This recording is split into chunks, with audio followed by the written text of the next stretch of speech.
নমস্কাৰ স্বাগতম জনাইছো নতুন এটা ভিডিঅ'লৈ এই ভিডিঅ'টোৰ পৰা মই আজি নতুন এটা সিৰিজ আৰম্ভ কৰিছো যেটো ইংৰাজী সিৰিজ হ'ব এই সিৰিজটোত মই ইংৰাজী গ্ৰামাৰ আৰু ইংৰাজী ভোকাবুলাৰিখিনি আলোচনা কৰিম যাতে অসমীয়া মাধ্যমত পঢ়া ছাত্ৰ-ছাত্ৰীসকলৰ বাবে ইংৰাজী এটা সহজ ভাষা হৈ পৰে খুব সহজ ভাষাৰে মই বস্তুখিনি বুজাবলৈ চেষ্টা কৰিম যাতে ইংৰাজী আমাৰ কাৰণে দুৰ্বোধ্য বা ভয় লগা এটা বিষয় হৈ নাথাকে এই সিৰিজটো মই এনে ধৰণে ডিজাইন কৰিছো যাতে ইয়াত আমাৰ স্কুলীয়া ছাত্ৰ-ছাত্ৰীসকলৰ লগতে কম্পিটিটিভ এক্সামৰ কাৰণে যিসকলে প্ৰিপাৰেচন কৰি আছে তেওঁলোকৰ যাতে সহায় হয় তেনে ধৰণে মই সিৰিজটো আৰম্ভ কৰিছো আৰু গতিকে আপোনালোকে নিশ্চয় ভাল পাব আৰু মই আজি প্ৰথম আৰম্ভণিতে ইংৰাজীৰ টেন্সখিনি আলোচনা কৰিম সহজ ভাষাৰে বুজাবলৈ যত্ন কৰিম যদি কিবা অসুবিধা থাকে আপোনালোকে মোক নিশ্চয় জনাব গতিকে ইংৰাজী টেন্সৰ বিষয়ে মই পঢ়িবলৈ আজি আগবাঢ়িছো গতিকে আমি চাওঁ যে আমি ইংৰাজী টেন্সৰ বিষয়ে সকলোৱে জানো গতিকে ইংলিছ টেন্সৰ আমি যেটো সহজ এটা ডেফিনেশন হেতু প্ৰথমতে চাই লওঁ the tense may be defined as that form of verb which indicates the time and the state of an action or event যে tense বুলি ক'লে আমি কি হক বুজিম যে সেই verb ফৰ্মটো বুজিম যে কি বুজাব সময় আৰু state of an action সময়টো বুজাব the time বুজাব আৰু state of an action যে কোন কেনেকুৱা অৱস্থাত সেই কামটো কৰা হৈছে বা এই ইভেন্ট বা ঘটনাটো সংঘটিত হৈছিল ঠিক আছে অ্যাকশন অর ইভেন্ট নিশ্চয় বুজি পোৱা হৈছে নেক্সট আহিলে যে tense R of 3 types tense বিলাক আমি জানো যে টেন্স তিনি ধৰণৰ কি প্ৰেজেন্ট পাষ্ট আৰু ফিউচাৰ টেন্স ঠিক আছে আমি মনত ৰাখিবলগীয়া কথা হ'ল যে টেন্স তিনি ধৰণৰ আমি সকলোৱে নিশ্চয় জানো প্ৰেজেন্ট পাষ্ট আৰু ফিউচাৰ টেন্স তিনি ধৰণৰ টেন্স আছে আৰু ইয়াৰ সাব ডিভিজন চাৰিটা মুঠ ঠিক আছে ইনডিফিনিট এটা কন্টিনিউয়াস এটা পাৰফেক্ট আৰু পাৰফেক্ট কন্টিনিউয়াস এটা অৰ্থাৎ প্ৰেজেন্টৰো চাৰিটা সাব ডিভিজন আছে পাষ্টৰো চাৰিটা সাব ডিভিজন ফিউচাৰৰো চাৰিটা সাব ডিভিজন আছে গতিকে এই চাৰিটা সাব ডিভিজনৰ বিষয়ে আমি পঢ়িম প্ৰথম আজি আমি আৰম্ভ কৰিম যে প্ৰেজেন্ট ইনডিফিনিটৰ বিষয়ে যে প্ৰেজেন্ট ইনডিফিনিট কি হয় প্ৰেজেন্ট টেন্সৰ প্ৰথমটো সাব ডিভিজন কি present indefinite this tense is generally used to denote habit custom practice repeated action permanent activity general truth etc যে প্ৰেজেন্ট মানে বৰ্তমান ইনডিফিনিট মানে যেটো প্ৰেজেন্ট ইনডিফিনিটৰ কথা কোৱা হৈছে যে বৰ্তমানৰ নিকট ভৱিষ্যতৰ কথা যিখিনি কথা বুজায় সেইখিনি বিষয়ে ইয়াত কোৱা হৈছে যে এই টেন্সটো কিহে বুজাব যে কেতিয়া এই টেন্সটো ব্যৱহাৰ কৰা হয় যে কেতিয়া ব্যৱহাৰ কৰা হয় হেবিট অভ্যাস কাস্টম যিকোনো এটা নীতি নিয়ম ঠিক আছে তেনেকুৱা ধৰণৰ প্ৰেক্টিস যেটো আমি প্ৰেক্টিস কৰো অভ্যাস যিকোনো এটা ৰিপিটেড একচন যেটো আমি বাৰে বাৰে কৰি থাকো তেনেকুৱা ধৰণৰ কাৰ্য পাৰ্মানেন্ট এক্টিভিটি যেটো স্থায়ী যেটো আমাৰ ক্ৰিয়াকলাপ সেইবিলাক আৰু জেনাৰেল ট্ৰুথ যিবিলাক চিৰন্তন সত্য কেতিয়াও মিছা নহয় তেনেকুৱা ধৰণৰ ঘটনাৰ ক্ষেত্ৰত আমি সদায় কি ব্যৱহাৰ কৰিম প্ৰেজেন্ট ইনডিফিনিট টেন্সটো ব্যৱহাৰ কৰো ঠিক আছে these ideas are expressed by adverb of frequency such as যে এই আইডিয়াখিনি এই গোটেই বস্তুখিনি যে এই অভ্যাসেই হওক আমাৰ নীতি নিয়ম হওক বা যিকোনো ধৰণৰ কি ৰিপিটেড একচন আমি ঘনাই ঘনাই বা ৰিপিটেডলি কৰি থকা যিবিলাক কাম হয় সেইবোৰৰ বিষয়ে যদি বুজাবলৈ যাওঁতে কিছুমান আমি কিহৰ সহায় লম এডভাৰ্ব ঠিক আছে এডভাৰ্বৰ কিছুমানৰ সহায় লম সেই এডভাৰ্বখিনি কি বুজাব ফ্ৰিকুৱেন্সি বুজাব অৰ্থাৎ কামটো কেনে ধৰণে কৰা হৈছে তাৰ বিষয়ে বুজাব এই এডভাৰ্বখিনি তেনে ধৰণৰ এডভাৰ্ব কোনখিনি যে often seldom usually never occasionally sometimes normally generally always frequently rarely daily etc গতিকে এই শব্দকেইটাই আমাক কি বুজাব যে বাক্য এটা প্ৰেজেন্ট ইনডিফিনিট টেন্সত আছে ইয়াক টাইম এডভাৰ্বিয়েলছ বুলিও কোৱা হয় গতিকে এই শব্দবোৰে হ'ল প্ৰেজেন্ট ইনডিফিনিট টেন্সৰ সূচক আসলতে ঠিক আছে নেক্সট আহিলে এক্সাম্পল যদি আমি চাওঁ যে the lady goes for a walk in the morning ঠিক আছে লেডি গৰাকী কলে যায় ওয়াকত যায় ৰাতিপুৱা এটো তেওঁ এটা অভ্যাস ঠিক আছে নে এটা অভ্যাসৰ কাম গতিকে ইন দা মৰ্নিং তেওঁ যায় ঠিক আছে Pearl usually believes every day ঠিক আছে এডিয়াত কি শব্দটো আছে ইউজুয়ালি শব্দটো আছে আৰু এভৰিডেও আছে গতিকে এই বাক্যটো কিহত আছে প্ৰেজেন্ট ইনডিফিনিট টেন্সত আছে ঠিক আছে এটো হল প্ৰথম ব্যৱহাৰ কেতিয়া আমি ব্যৱহাৰ কৰো নেক্সট আমি ব্যৱহাৰটো চাম যে কি this tense also used to make a statement in the present showing nature and activity of the subject eternal principle যিখিনি এই টেন্সটো এনেকুৱা কিছুমান ষ্টেটমেন্টক বা এনেকুৱা কিছুমান উক্তিক বুজাবলৈ ব্যৱহাৰ কৰা হয় যিখিনি কি বুজায় এনেকুৱা প্ৰকৃতি বুজায় বা এনেকুৱা এক্টিভিটি বুজায় যিখিনি ইটাৰনেল প্ৰিন্সিপাল ঠিক আছে যিখিনি আদি অন্ত নাই ইটাৰনেল শব্দটোৰ অৰ্থ হ'ল যে যাৰ আদি অন্ত বা আৰম্ভণি আৰু শেষ নাই তেনেকুৱাবিলাক ইটাৰনেল প্ৰিন্সিপাল বুলি কোৱা হয় আৰু যিখিনি সঁচা সদায় সঁচা যিখিনি ঠিক আছে যিখিনিক আমি কি কৰিব নোৱাৰো সলনি কৰিব নোৱাৰো তেনেকুৱা ধৰণৰ যিবিলাক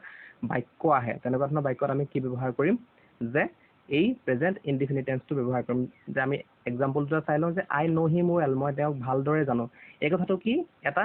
এনেকুৱা ধৰণৰ উক্তি যিটো সলনি কৰিব নোৱাৰা তেওঁক জনা কথাটো মই তেওঁক ভালদৰে চিনি পাওঁ বা জানো গতিকে সেই তাত সলনি কৰিবলগীয়া একো নাই গতিকে এইটো আহিব প্ৰেজেন্ট ইনডিফিনিট টেন্সত দ্য কাউ গিভছ মিল্ক এইটো এটা চিৰন্তন সত্য এইটো কেতিয়া আৰম্ভ হ'ব কেতিয়া শেষ হ'ব তাৰ বিষয়ে আমি নাজানো গতিকে এইটো এটা সঁচা কথা গতিকে এইটো এটা ইটাৰনেল প্ৰিন্সিপাল গতিকে ইয়াত কি ব্যৱহাৰ হয় প্ৰেজেন্ট ইনডিফিনিট টেন্স ব্যৱহাৰ হৈছে যিখিনি আছিলে হিষ্টৰিক প্ৰেজেন্ট থাৰ্ড ইউজটো কি হিষ্টৰিক প্ৰেজেন্ট অৰ্থাৎ হিষ্টৰীৰ যিকোনো এটা কথা যদি আমি বৰ্তমান কৈ আছো যে আগৰ এটা কথা কৈছো যে সেই কথাটো যদি আমি কৈছো তেতিয়াহ'লে আমি কি ব্যৱহাৰ কৰিম প্ৰেজেন্ট ইনডিফিনিট টেন্স ব্যৱহাৰ কৰিম নাও Arjun shoots arrow at Bhishma এইটো এটা এক্সাম্পল নাও Arjun shoots arrow at Bhishma যে আমি সেই ঘটনাটো অৰ্জুন আৰু ভীষ্মৰ মাজত যিখন ধৰা যুদ্ধ হৈছে আমি সেই যুদ্ধখনৰ বিষয়ে পাতি আছো আৰু আমি কি কৈছো যে নাও Arjun shoots arrow at Bhishma কিন্তু বৰ্তমান মাৰি থকা নাই কিন্তু সেই সময়ত মাৰি আছিলে গতিকে সেই মুহূৰ্তটোৰ কথা আমি পাতিছো বৰ্তমান যে এটা ঐতিহাসিক মুহূৰ্তৰ কথা আমি বৰ্তমান পাতি আছো আৰু গতিকে সেইটো বুজাবলৈ আমি এই টেন্সটো অৰ্থাৎ প্ৰেজেন্ট ইনডিফিনিট টেন্সটো আমি ব্যৱহাৰ কৰোঁ ঠিক আছে নিশ্চয় বুজি পাইছা নেক্সট আহিলে ফিউচাৰ এৰেঞ্জমেণ্ট বা যিবিলাক নিকট ভৱিষ্যতে হ'বলগীয়া কাম ঠিক আছে নিকট ভৱিষ্যতত হ'বলগীয়া কামবিলাক আমি কি বুজাওঁ প্ৰেজেন্ট ইনডিফিনিট টেন্সে বুজায় he lives his job next week যে তেওঁৰ যিটো চাকৰি তেওঁটো এৰিব বা ত্যাগ কৰিব কেতিয়া নেক্সট উইক অহা সপ্তাহত এইটো তেওঁ খাটাং কৰি থৈছে গতিকে তেওঁ এৰিবই গতিকে নিকট ভৱিষ্যতত এটা কাম হ'বলগীয়া আছে গতিকে এইটো কাৰণে আমি কি ব্যৱহাৰ কৰিম প্ৰেজেন্ট ইনডিফিনিট টেন্স ব্যৱহাৰ কৰিম নেক্সট পইণ্টটো হ'ল যে news paper headline and sports commentary এইবিলাক নিউজ পেপাৰৰ যিবিলাক হেডলাইন হয় সদায় প্ৰেজেন্ট ইনডিফিনিট টেন্স হ'ব আৰু স্পৰ্টছ কমেণ্ট্ৰি যিকোনো এটা খেল হৈ আছে তাত যদি ঘোষকে যিবিলাক ঘোষণা কৰি থাকে সেইবিলাক কিহত হ'ব সদায় প্ৰেজেন্ট ইনডিফিনিট টেন্সত এইটো এটা মন কৰিবলগীয়া কথা ঠিক আছে তোমালোকে এই কথাটো খুব গুৰুত্ব সহকাৰে মনত ৰাখিবা যে নিউজ পেপাৰ হেডলাইন আৰু স্পৰ্টছ কমেণ্ট্ৰিবিলাক সদায় প্ৰেজেন্ট ইনডিফিনিট টেন্সত হ'ব যেনেকৈ PM চাইন্স ডিল যে প্ৰধানমন্ত্ৰীয়ে কি এটা ডিল চাইন কৰিছে গতিকে সেই কথাটোত কি হৈছে যে এইটো ধৰা নিউজ পেপাৰৰ এটা হেডলাইন হৈছে ঠিক আছে এইটো এটা নিউজ পেপাৰৰ হেডলাইন গতিকে PM সেই মুহূৰ্তত হয়তো চাইন নাই কৰা হয়তো তেওঁ যোৱাকালি বা তাৰ দুদিনৰ আগত কৰিছে কিন্তু নিউজ হেডলাইন হিচাপে আজি ওলাইছে গতিকে নিউজ হেডলাইন হিচাপে প্ৰকাশ হোৱাৰ বাবে ইয়াত PM চাইন্স ডিল হৈছে অৰ্থাৎ প্ৰেজেন্ট ইনডিফিনিট টেন্স ব্যৱহাৰ হৈছে ধৰা তেনেধৰণে এটা স্পৰ্টছ কমেণ্ট্ৰি যদি চাওঁ যে খেল এখন হৈ আছে শচীনে খেলিছে যদি Sachin strikes the ball and off it goes across the boundary line আৰু কি হৈছে বুলি কৈছে যে শচীনে মৰা বলটো বাউণ্ডেৰী পাৰ হৈছে বুলি কৈছে ঠিক আছে গতিকে সেই বস্তুটো সেইটো কিন্তু বৰ্তমান চলি আছে গতিকে চলি থকা বাক্যটো আমি কিহত ব্যৱহাৰ কৰিব লাগিব স্পৰ্টছ কমেণ্ট্ৰি যিবিলাক যে খেলখন চলি আছে খেলক লৈ মই এটা ঘোষণা দি আছো সেই ঘোষণাটো মই কিহত কৰিব লাগিব প্ৰেজেন্ট ইনডিফিনিট টেন্সত কৰিব লাগিব ঠিক আছে এইটো কনফিউজ নহবা দেই এইটো কণ্টিনিউৱাছ টেন্স কিন্তু নহয় কণ্টিনিউৱাছ টেন্সৰ বিষয়ে পঢ়িম যে বস্তু এটা হৈ থাকিলে আমি কণ্টিনিউৱাছ টেন্স ব্যৱহাৰ কৰিব লাগে কিন্তু এইটো এটা তাৰ ডিফাৰেণ্ট হয় ঠিক আছে নে মন ৰাখিবা নেক্সট আহিলে সেন্টেন্স ফৰ্মেট যে বাক্য এটা প্ৰেজেন্ট ইনডিফিনিট টেন্সত যদি থাকে আমি কেনেধৰণে তাৰ বাক্যৰ গাঁথনিটো আমি লিখিম যে পজিটিভ সেন্টেন্স যিবিলাক হয় সূচক যিবিলাক বাক্য তাত আমি কি কৰিম যে সাবজেক্ট আহিব ভাৰ্ব আহিব ভাৰ্বৰ ফাৰ্ষ্ট ফৰ্মটো অৰ্থাৎ প্ৰেজেন্ট ফৰ্মটো আমি লিখিম তাৰপিছত শেষত আহে অবজেক্টখিনি ঠিক আছে সেই সাবজেক্ট মানে কৰ্তা ভাৰ্ব মানে ক্ৰিয়া যিটো কাম হৈছে হয় না সাবজেক্ট কি সাবজেক্ট মানে কৰ্তা যে যিটো কাম মানে কামটো যিজনে কৰিছে তেওঁ সাবজেক্ট ঠিক আছে আৰু অবজেক্ট মানে বাক্যৰ বাকী অংশখিনি যে ভাৰ্বৰ লগত কেনেধৰণে ক্ৰিয়াখিনি সংগঠিত হৈছে বা ক্ৰিয়াটো কেনেধৰণে সংগঠিত হৈছে সেইখিনি হ'ল অবজেক্ট নেক্সট আছে নেগেটিভ সেন্টেন্স অৰ্থাৎ ঋণাত্মক যিবিলাক বাক্য এইবিলাকৰ সাবজেক্টটো প্ৰথম আহিব ইয়াত ডু বা ডাজ আহে তাৰ লগত কি হয় নট যোগ হয় ঠিক আছে ডোন্ট বা ডাজন্ট হয় ডু নট বা ডাজ নট হ'ব তেতিয়া নেগেটিভ বুজাব নট অহাৰ লগে লগে আৰু ইয়াতো ভাৰ্বৰ ফাৰ্ষ্ট ফৰ্মে থাকিব আৰু শেষত আহিব অবজেক্টখিনি নেক্সট আহিলে কুৱেশ্যন টাইপ যিবিলাক প্ৰশ্নবোধক বাক্যত কি হ'ব ডু বা ডাজটো প্ৰথমলৈ আহিব ঠিক আছে ডু বা ডাজটো প্ৰথমলৈ আহিব লগত সাবজেক্ট আহিব ভাৰ্বৰ ফাৰ্ষ্ট ফৰ্মেই থাকিব অবজেক্ট থাকিব কিন্তু ইয়াত এটা কি থাকিব কুৱেশ্যন মাৰ্ক থাকিব প্ৰশ্নবোধক এটা চিন থাকিব ঠিক আছে আমি ইয়াত ডু আৰু ডাজ লিখাৰ কাৰণটো এই তলত মই লিখি দিছোঁ চোৱা add S or ES with verb of third person singular number subject that is he she it or any name গতিকে কথাটো এনেধৰণৰ যে আমি এইটো আটাইতকৈ গুৰুত্বপূৰ্ণ কথা কিয় প্ৰেজেন্ট ইনডিফিনিট টেন্সৰ যে ভাৰ্বৰ লগত আমি এছ বা ইএছ যোগ কৰিবলৈ যেতিয়া সাবজেক্টটো থাৰ্ড পাৰ্চন ছিংগুলাৰ নাম্বাৰ হয় থাৰ্ড পাৰ্চন ছিংগুলাৰ নাম্বাৰ কোনবিলাক হি হ'ব পাৰে চি হ'ব পাৰে ইট হ'ব পাৰে যিকোনো নাম হ'ব পাৰে বস্তুৰ নাম হ'ব পাৰে মানুহৰ নাম হ'ব পাৰে সেইবিলাক সদায় কিহত পৰিব থাৰ্ড পাৰ্চন ছিংগুলাৰ নাম্বাৰত পৰিব আৰু তেতিয়াই থাৰ্ড পাৰ্চন ছিংগুলাৰ নাম্বাৰ হ'লেই কি হ'ব ভাৰ্বটোৰ লগত এছ বা ইএছ লাগিব এইটো চোৱা এই উদাহৰণটো দেখিছানে PM চাইন্স বিল এনেই ভাৰ্বটো কি চাইন গতিকে ইয়াত এছ লাগিছে কিয় লাগিছে PM প্ৰাইম মিনিষ্টাৰ এজন ব্যক্তি বা এইটো এটা পদবী গতিকে এইটো এটা কি third person singular number PM এজনেই থাকে গতিকে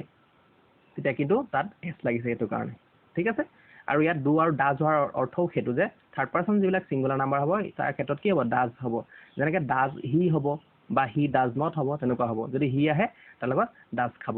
বা যদি আগফালে ডাজ বহাইছা বা যদি ছাবজেক্টটো ডাজ হি আছে তেতিয়াহ'লে আগফালে আমাৰ কি আহিব ডাজ আহিব গতিকে এই কথাটো মনত ৰাখিবা আটাইতকৈ ইম্পৰ্টেণ্ট কথা এইটোৱে ঠিক আছে গতিকে আজিলৈ ইমানতে সামৰিছোঁ অৰ্থাৎ প্ৰেজেণ্ট ইনডিফিনিট টেন্সটো মই সামৰিছোঁ নেক্সট মই আৰম্ভ কৰিম প্ৰেজেণ্ট কণ্টিনিউৱাছ টেন্সৰ বিষয়ে আজিলৈ ইমানেই ধন্যবাদ